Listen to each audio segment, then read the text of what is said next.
মুহূর্তে আছি কোচবিহার রেলওয়ে স্টেশনের সামনে, মাত্রই আসে ঢুকছি। আর এখানে আসার পর যেটা দেখতেছি রেল স্টেশনটা অনেকটা কোচবিহার রাজপ্রাসাদের মতোই দেখতে। আর এখন আমার প্রথম কাজ হচ্ছে একটা টিকিট করা। চলুন টিকিটটা করে আসি। ভুবনেশ্বর জেনারেল একজন। আমি এখন দাঁড়িয়ে আছি কোচবিহার রেলওয়ে স্টেশনের ফ্লাইওভারে। আমি টিকিট কাটছি, টিকিট মূল্য পড়ছে 350 টাকা। আমি আজকে যে ট্রেনটা ভ্রমণ করবো এটা হচ্ছে ইন্ডিয়ার সবথেকে লংগেস্ট। আসামের ধূপঘাট থেকে কন্যাকুমারী পর্যন্ত পৌঁছাবে প্রায় 8টি প্রদেশের উপর দিয়ে, প্রায় 72 ঘন্টার জার্নি। সেইখানে আমি 25 ঘন্টার একটা জার্নি শেয়ার করবো। ট্রেন আসতে আরও আধা ঘন্টার মতো লেট। আর আমার প্ল্যাটফর্ম নাম্বার দিছে 2।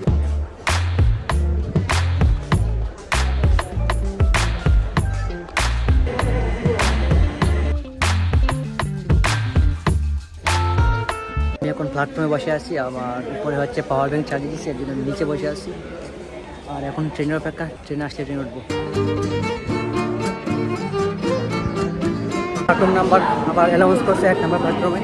আমি এখন সেখানে যাচ্ছি।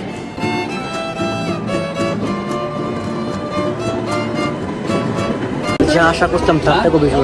একটা জার্নি শেষ করে এখন আছি ভুবনেশ্বর। আমি প্রায় ঘন্টার মধ্যে প্রায় সপ্তাহের সময় আমি গেটের সামনে বসে পুরো একটা জার্নি শেষ করি। কারণ হচ্ছে ভিতরে প্রবেশ করার মতো কোনো উপায় ছিল না।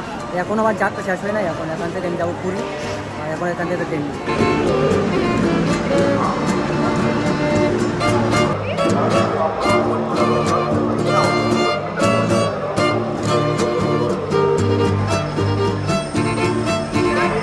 পুরী যাওয়ার জন্য 20 টাকা লোকাল টিকিট করছি, যাইতে সময় লাগবে 2 ঘন্টার মতো।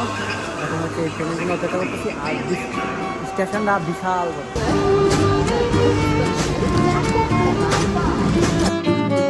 Bhubaneswar to Puri local train খুব বেশি ভিড় হয়, যার কারণে আমরা এই ট্রেনে উঠতেই পারিনি। আমরা পরে একটা এক্সপ্রেসওয়ে ট্রেন ধরে যাই কুদ্দা রোড জংশন পর্যন্ত। আমরা প্রথম যেটা ট্রেনের টিকিট করছি ওইটা আমরা যাইতে পারি নাই, ওইটা হচ্ছে লোকাল ট্রেন ছিল। আর এখন হচ্ছে আরেকটা ট্রেনে উঠে বসছি, ওইটা আমরা যাবো হচ্ছে কুদ্দা পর্যন্ত। আর ওই জায়গা থেকে গাড়ি নিয়ে যেতে হবে।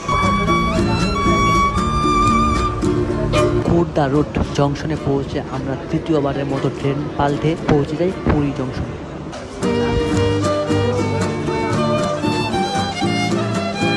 প্রায় 27 ঘন্টা জার্নির পরে আর 3টে ট্রেন বদলাম। এখন আছি যে পুরী স্টেশনে। এখন তার হচ্ছে একটা রুম নেওয়া।